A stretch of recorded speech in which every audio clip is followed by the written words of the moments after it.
भजन गायक रसिका पागल बाबा की संपत्ति पर कब्जा करने की कोशिश। बाबा के शिष्य ने प्रेस वार्ता कर दी जानकारी। योगी सरकार भले ही साधु संतों का शोषण करने वालों के खिलाफ सख्त कानूनी कार्रवाई करने के दावे करती हो, फिर भी धर्म नगरी वृंदावन में लगातार साधु संतों के आश्रमों पर अवैध कब्जा किए जाने के मामले जारी हैं।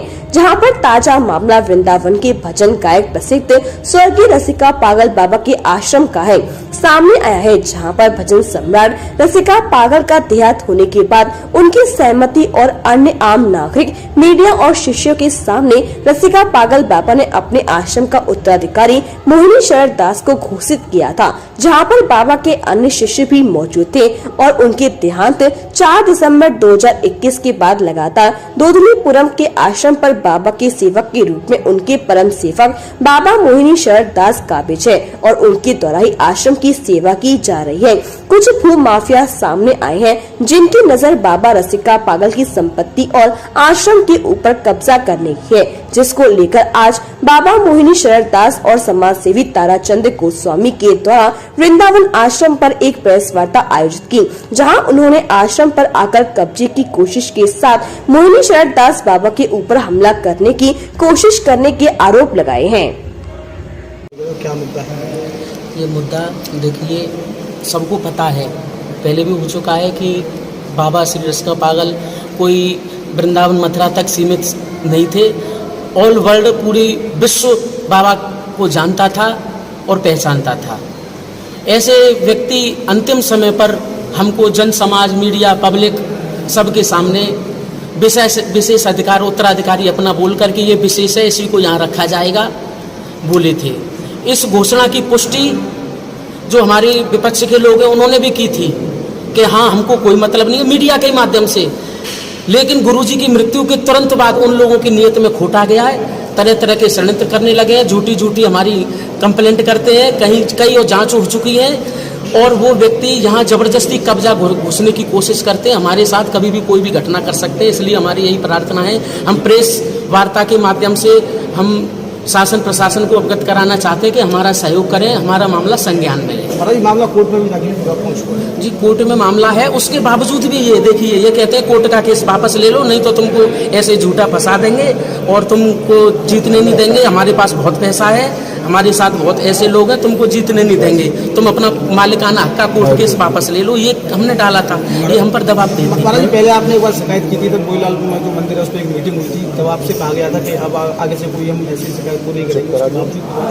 वो ऐसा हुआ, उन्होंने वो सेवा के लिए आते थे, सेवा के लिए कभी मना नहीं किया। लेकिन अब जब हमको पता लगा है कि वो तो फर्जी दस्तावेज, कोर्ट में कहते हैं हम यहीं रहते हैं और आप सब देखते हैं, वृंदावन की मीडिया सबको पता है कि वो मैं शुरू से मैं यहाँ रहा हूँ गुरु जी के साथ, वो कभी रहे भी नहीं है यहाँ। बस महाराज जी, कौन है वो, क्या करते हैं? ये विष्णु बाबरा नाम का आपराधिक किस्म का व्यक्ति है। उसके पहले भी ऐसे एक्टिव केस हैं, अभी मथुरा न्यायालय में आप जानकारी करेंगे तो ऐसे ही संतों की संपत्ति में घुसता है, वो ऐसे ही धमकाता है, डराता है कि कर दो, नहीं तो ऐसे ही मैं फर्जी कंप्लेंट करता रहूँगा। कई और जांच भी हो चुकी है, इसलिए मीडिया के माध्यम से यही प्रार्थना है कि हमारे मामले को अब संज्ञान में लेकर इसको।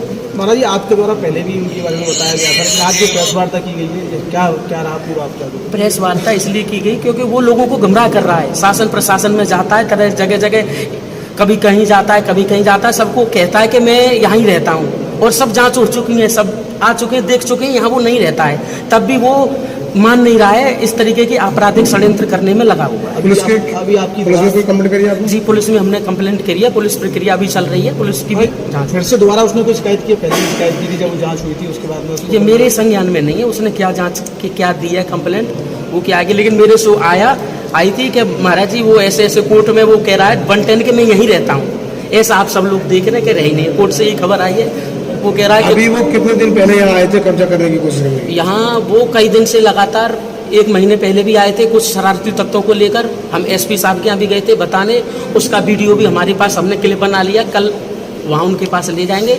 अभी कल फिर शाम को 6 बजे कीर्तन के बहाने से आता है। कीर्तन तो गुरु जी की ये पर्सनल कुटिया है, आप देखेंगे ये व्यक्तिगत कुटिया है, ये कोई आश्रम, कोई ट्रस्ट, कोई संस्था, कोई संप्रदाय है। संप्रदाय हमारे स्वामी हरदास जी थे, गुरु जी के इष्ट थे, वो सब है, उन्हीं का स्थान भक्त है। लेकिन ये पर्सनल गुरु जी की प्रॉपर्टी थी, मथुरा न्याय देखेंगे रजिस्ट्री, आप गुरु जी के नाम से है। क्या कंप्लेंट करा था?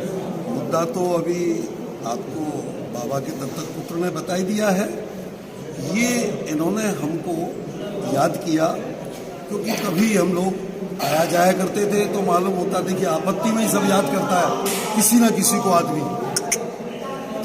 तो इनके पास ऊपर आपत्ति है, इन्हें लगा कि आए दिन ये कहीं कभी कर देता है कंप्लेंट, कहीं कर देता है, कहीं गुंडों को ले आता है। अब ये तो संपत्ति के बारे में तो ये बता पाएंगे। हमारा तो ये कहना है कि वृंदावन में ऐसे लोग आश्रमों को दबा करके बदनाम करना चाहते हैं इस वृंदावन को। इस प्रकार की घटनाएं नहीं होनी चाहिए। जिला प्रशासन को और शासन को संज्ञान में ले।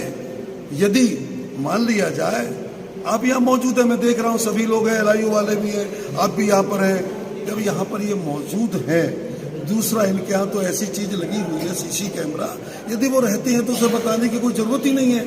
तो इस प्रकार का षड्यंत्र कोई व्यक्ति रचता है तो वो बिल्कुल विरुद्ध है।